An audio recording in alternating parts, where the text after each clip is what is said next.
Hello. कालचाच video मी इथे continue केला आहे, कारण की कालचा दिवस माझा खूप प्रोडक्टिव्ह होता.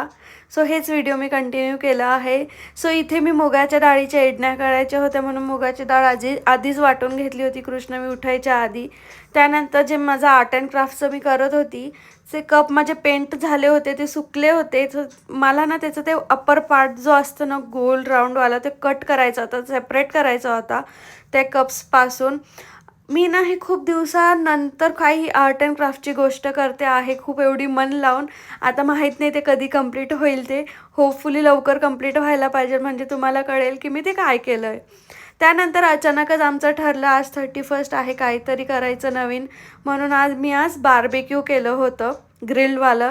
इथे मी एका बाउलमध्ये दही घेतलं होतं, ऑलमोस्ट अर्धा किलो दही होतं. त्याच्यामध्ये चटणी, हळद, धने पावडर, काही गरम मसाला, नंतर ब्लॅक पेपर, चाट मसाला आणि काळं मीठ, त्याच्यानंतर जिरं पावडर, कसुरी मेथी आणि आपलं जे साधं नॉर्मल मीठ येतं ना व्हाईटवालं, ते मी टाकून घेतलं होतं. काही आमचूर पावडर टाकली होती.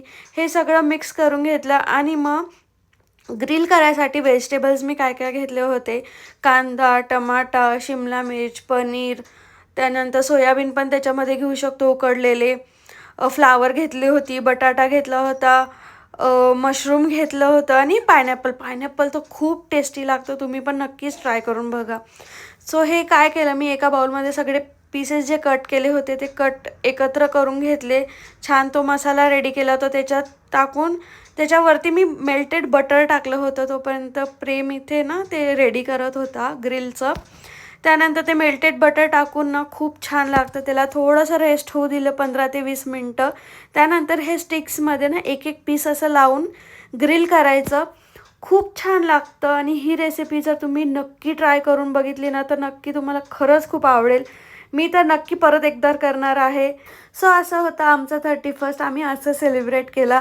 नक्कीच तुम्ही ही रेसिपी ट्राय करून बघा आणि नक्की मला कमेंटमध्ये कळवा की तुम्हाला कसं वाटली ही रेसिपी. ते तुमचं पण 31st कसं गेला तेही मला कळवा की कसं गेलं ते. आणि तुम्हाला सगळ्यांना माझ्याकडून, माझ्या फॅमिलीकडून हॅपी न्यू इयर. तुमचं नवीन वर्ष खूप भरभराटीचं आणि आनंदाचं जावं. चलाच असंच भेटूया नेक्स्ट व्हिडिओमध्ये. तोपर्यंत बाय.